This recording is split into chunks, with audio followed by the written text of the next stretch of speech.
Muammar Gaddafi es un militar y político libio líder de su país desde el 1 de septiembre de 1969. Estudió en la Universidad de Libia y en la Academia Militar de Bengasi, en la cual se graduó en 1963. Tras ingresar en el ejército, fue miembro fundador del Grupo de Oficiales Unionistas Libres. Tras el golpe de Estado que derrocó al monarca en septiembre de 1969, fue nombrado comandante jefe de las Fuerzas Armadas y elegido presidente del Consejo de la Revolución del nuevo gobierno del país. A principios de 2011 y posteriormente al derrocamiento de los regímenes políticos de Túnez y Egipto, ambos países fronterizos con Libia, comenzaron una serie de disturbios en la capital, Trípoli, que se extendieron por el resto de ciudades del país. Entre las exigencias de los manifestantes se destacaba la imposición de que Muammar Gaddafi dejara el poder y se iniciasen una serie de reformas relacionadas con los derechos humanos y el derecho a la libre expresión dentro del país. Gaddafi prometió no abandonar el poder. Durante los últimos días, las tropas de Muammar Gaddafi han llevado a cabo una operación militar de gran alcance contra la oposición en el este del país.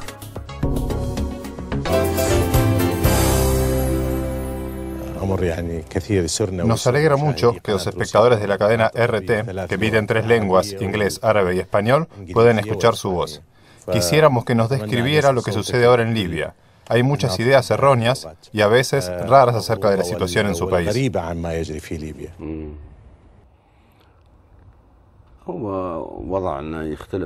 Nuestra situación difiere por completo de lo que sucedió en Túnez, Egipto, Yemen, Bahrein, Qatar, Arabia Saudita y otros países árabes. Lo que sucedió y sigue sucediendo en los países árabes no tiene nada que ver con lo que está pasando en Libia. Allí, la población protesta contra las autoridades, mientras que aquí el pueblo demanda que el gobierno revolucionario se quede en el poder y realice la voluntad de la nación. Otras naciones no tienen poder. El poder lo tienen el gobierno y el presidente. El presidente a renunciar, el gobierno a renunciar, el parlamento a renunciar. Se crea un nuevo gobierno y se designa un nuevo presidente. En Libia, el poder pertenece al pueblo, convenciones populares, comités populares. El pueblo no quiere abandonar el poder. Se vio obligado a enfrentarse con grupos poco numerosos que atacaban comisarías de policía y cuartelillos del ejército y se apoderaban de las armas. Ocuparon varios edificios y de noche abrían fuego, aterrorizando a la población local. Matan a la gente igual que lo hacía Al-Qaeda. Es un crimen. En las comisarías se produjeron tiroteos entre estas bandas y los policías. El total de los fallecidos de ambas partes es entre 150 y 200 personas. Se trata de un fenómeno que vino desde el exterior. Me refiero a Al-Qaeda. Los jefes de Al-Qaeda se aprovecharon del silencio de Libia y empezó a contar al mundo de manifestaciones en Libia, de que hay tiroteos y mueren miles de personas. De repente, hemos descubierto que todo el mundo está en contra de Libia. No hemos tenido manifestaciones. ¿Cómo las agencias de noticias podían comunicar eso? El número de los fallecidos es entre 150 y 200 personas. ¿Cómo se puede hablar de miles de víctimas? ¿Cómo el Consejo de Seguridad de la ONU y todo el mundo pueden tomar decisiones basándose en datos de agencias de noticias? Se hace claro que han sido los terroristas, Al-Qaeda, quienes mandaban esta información a las agencias. Ahora es difícil cambiar la imagen que tiene la comunidad internacional acerca de los acontecimientos en nuestro país. La situación se considera crítica, problemática, desastrosa. Pero nosotros consideramos que es una crisis libia, un problema libio. Se trata de la lucha contra grupos criminales armados. Es la misma situación que tuvo el ejército de Argelia hace muchos años. Es la misma lucha contra grupos armados que tiene la OTAN en Irak y Afganistán. En Somalia hay muyahides y todo el mundo, junto con las autoridades de Somalia, está en su contra.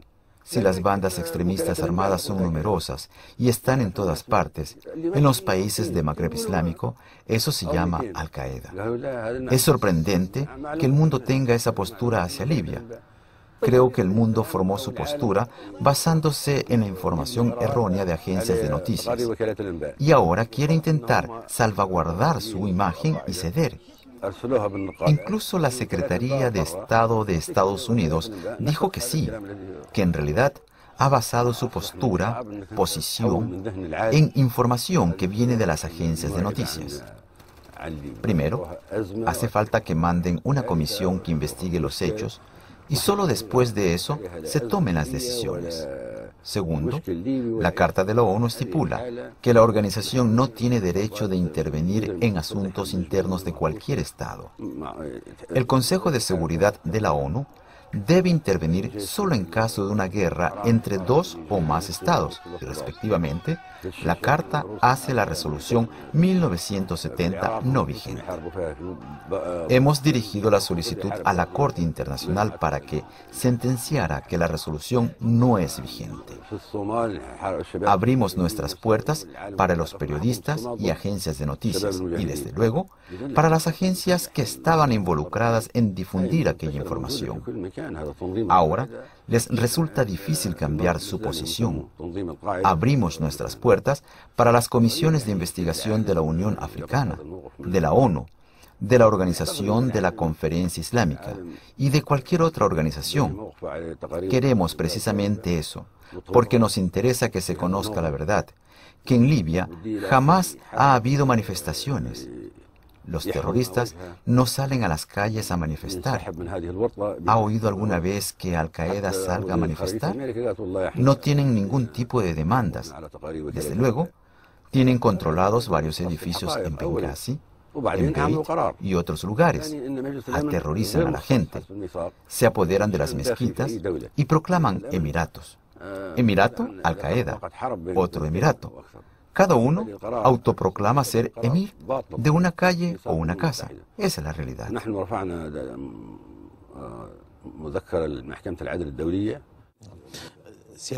Señor coronel, varios representantes del gobierno abandonaron sus puestos e incluso pasaron a la parte de Al-Qaeda.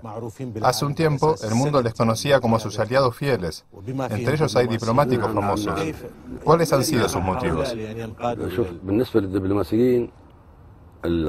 En cuanto a los diplomáticos, vieron unos reportajes horrorosos que no tenían nada que ver con la realidad. Por eso algunos de ellos se angustiaron mucho. Cuando se enteraron de que en su patria habían matado a miles de personas, renunciaban a seguir siendo embajadores de su país. Otros han sido comprados. Aquellos que trabajaban en Estados Unidos han sido comprados y reclutados por los servicios especiales norteamericanos desde hace mucho tiempo. Tenían ese destino, el destino de abandonar sus cargos. Los que estaban en Libia y en Benghazi, en primer lugar, son presos de la situación, incluso aquellos quienes formaron el así llamado Consejo de Transición. No existe. Existe simplemente un grupo de personas que jamás se ha visto y que jamás se ha conocido antes. Ha sido una casualidad que estuviera en Benghazi cuando pasó todo eso, y ese grupo de gente resultó preso de la situación. Los bandidos atacaban a los representantes de la seguridad y les amenazaban con armas diciéndoles: o estás con nosotros y comunicas a las agencias lo que te ordenamos o te cortamos la cabeza. Todas las víctimas nos llamaban antes de hacer lo que se les ordenaba y nos decían que les estaban amenazando con cortarles la cabeza y cortar sus cuerpos en pedazos, violar a sus mujeres e hijas. De este modo, los bandidos obligaban a la gente a tomar parte. Por eso aconsejábamos que actuasen tal y como les requerían los rebeldes, es decir, se vieron obligados a someterse a la fuerza, a pesar de que estaban en contra de eso. ¿Cuál es la situación militar en la actualidad? Hemos tenido la oportunidad de ver muchos poblados con significativas destrucciones. ¿Cuál es la situación real?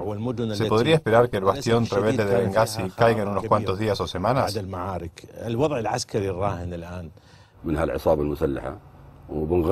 Como usted ve, todo está a nuestro favor, a excepción de los bandidos. La gente permanentemente nos pide ayuda y que les defendamos de los bandidos.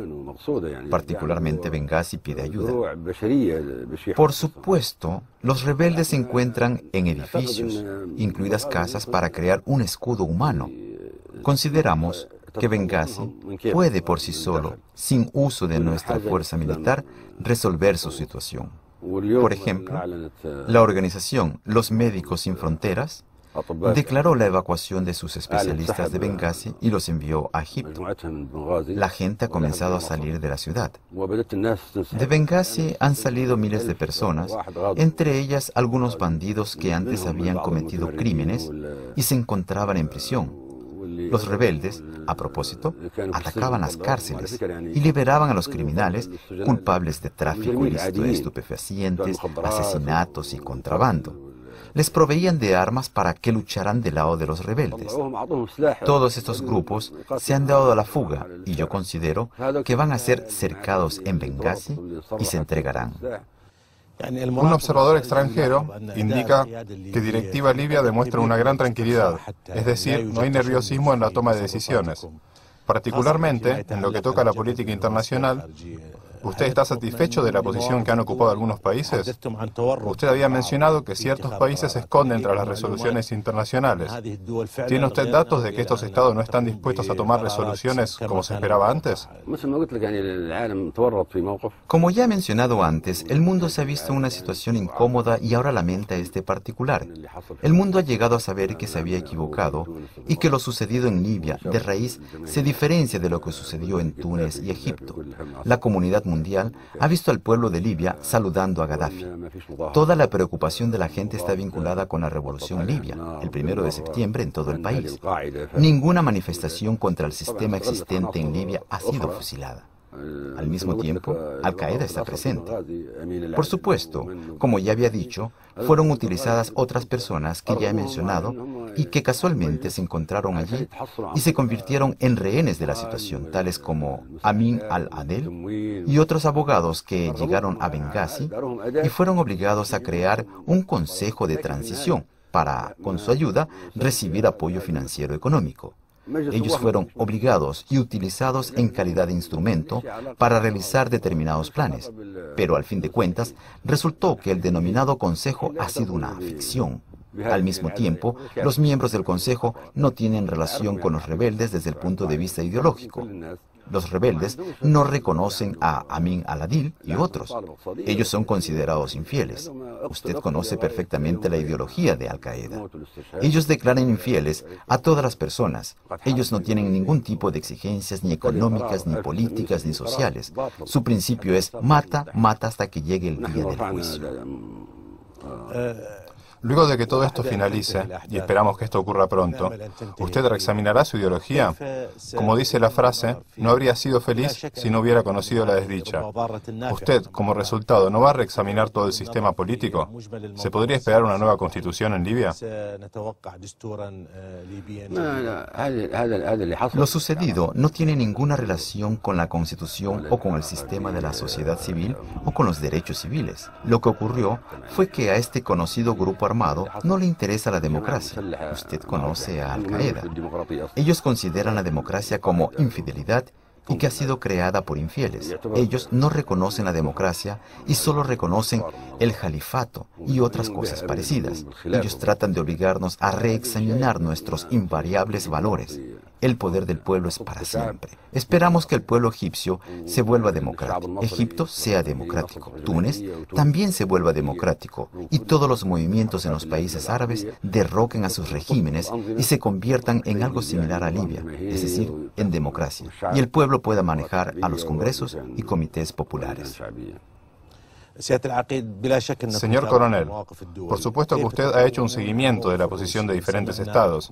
¿Cómo valora usted la postura de Rusia? Hemos escuchado que usted mantuvo encuentros con el embajador de la Federación de Rusia. Usted ha propuesto a Rusia, China y la India invertir en Libia.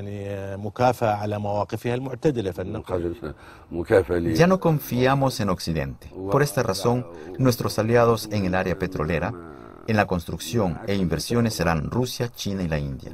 Si Occidente no revisa su posición y no reconoce que estaba equivocado y se disculpa, si viene y dice, estaba equivocado, la posición que yo ocupé era errónea y por eso he condenado al Consejo de Seguridad en la adopción de resoluciones, a pesar de no haber estado claro de lo sucedido en Libia.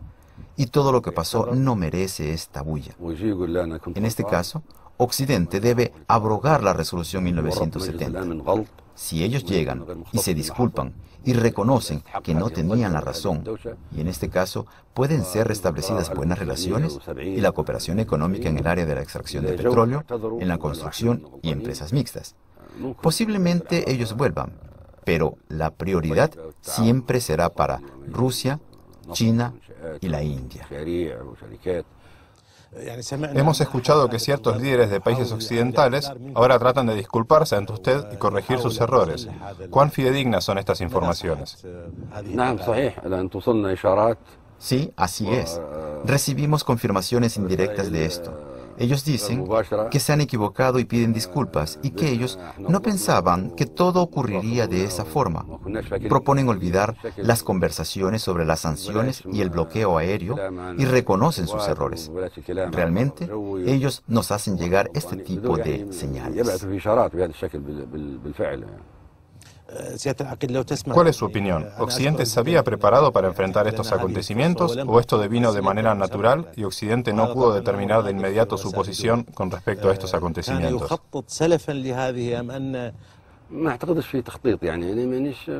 No creo que esto haya sido planificado. No sufro de manía de conspiración. Todo sucedió como le he dicho antes. Ellos han reconocido que estaban equivocados, confundidos. ¿Por qué? Porque no existen datos de que en Libia tenga sitio una conspiración. La estabilidad, la ausencia del radicalismo islámico y de desórdenes, disturbios, etcétera, etcétera, es una situación conveniente a sus intereses. Ahora se han convencido de que en Libia, a lo largo de 2.000 kilómetros por las costas del Mediterráneo, está todo estable. Además, Libia es una puerta hacia Occidente, a través de la cual millones de africanos tratan de ingresar a Europa. En este caso, cooperamos con los países europeos. Libia es un estado petrolero en una región muy importante. Nadie desea tener problemas con el petróleo, ya que esto conduciría a elevar su precio, lo que se observa en la actualidad. Occidente no está interesado de que en Libia haya disturbios y se desestabilice la situación. Todo esto demuestra la ausencia de cualquier tipo de complot o de una planificación del desarrollo de los acontecimientos en Libia. Occidente no está interesado en que la situación en Libia cambie. Tenemos la democracia. En el país prevalece la democracia del pueblo. Libia es la clave de la seguridad y los países occidentales conocen el significativo papel que juega Libia en el mantenimiento de la paz en África, en Darfur y en otras regiones candentes. Yo, personalmente, juego un importante papel en el establecimiento de la paz en estas regiones africanas. Además, Libia tiene inversiones en Europa y por esta razón no es conveniente para Occidente provocar disturbios en nuestro país. Por el contrario, si la situación en Libia deviene inestable, entonces Al-Qaeda establecerá su señorío, vendrá Osama Bin Laden y Libia se transformará en un segundo Afganistán. Millones de emigrantes se dirigirán a Europa, lo cual repercutirá en toda la región del Mediterráneo. Al-Qaeda declarará la guerra al norte de África y Occidente se verá obligado a luchar y confrontar estos retos peligrosos, como resultado de lo cual comenzará una nueva cruzada. Escuchamos de que habían intentado asesinarlo a usted desde el aire. Sin embargo, nosotros no vimos nada parecido. Sí, sostuve un encuentro con un grupo de jóvenes en la región de Mislata, aquí en Assisi. Durante el encuentro se realizaron celebraciones, fiestas, fuego artificial. Seguramente usted vio esto. Cuando escuché el ruido de los fuegos artificiales, le dije a los jóvenes, ahora, cuando Occidente oiga estos ruidos, seguramente dirán que Trípoli está siendo bombardeado, pero nada parecido siquiera ha sucedido. Señor coronel, me quedan solamente dos preguntas. Sé que está usted muy ocupado. Quisiera saber si Libia seguirá manteniendo su compromiso hacia el mundo árabe. Veo que la juventud está desilusionada de los países árabes y conceden mayor importancia a sus raíces africanas. No hay duda que los libios sienten ira y reaccionan negativamente con respecto a la Liga de Estados Árabes, que ha fracasado cayendo en el olvido. Por esta razón, solo queda la Unión del Magreb Árabe y el Consejo de Cooperación de los Estados Árabes del Golfo Pérsico. En lo que toca a la Liga de Estados Árabes, esta ha dejado de existir. Este órgano oficial de los Estados Árabes ahora es odiado por los libios y los árabes que simpatizan con el pueblo libio. Los dirigentes de los Estados Árabes, los mandatarios árabes, los ministros árabes, todos ellos ahora son despreciados por los ciudadanos árabes residentes desde el Océano Atlántico hasta el Golfo Pérsico. Sin embargo, la fe en el patriotismo árabe, en la nación árabe, en el origen árabe, sigue invariable. ¿Existen datos concretos del número de las víctimas de estos desafortunados acontecimientos? Cuando los bandidos se daban a la fuga de las regiones petroleras, ellos trataban de causar el máximo daño material, destruyendo reservorios de petróleo, causando incendios que logramos apagar después de 2 o 3 días. Las pérdidas tuvieron lugar en esas regiones donde los bandidos lograron mantener sus posiciones. Ellos entraban a las mezquitas, almacenaban armas y alcohol, y por este motivo la gente dejó de rezar en las mezquitas. Además, los bandidos ordenaban destruir las mezquitas. ¿Cuánta gente murió? En los aeródromos, durante la limpieza de ciertos locales, hubo víctimas, pero no son numerosas. Los bandidos se daban a la fuga y abandonaban las armas. Nos interesa, antes que nada, el armamento con que los bandidos amenazaban a la gente. No tenemos el deseo de matarlos. Lo principal para nosotros es reunir las armas que ellos han abandonado. Muchas gracias. Gracias a ustedes. Quisiéramos mantener un encuentro en mejores condiciones y en una situación más tranquila.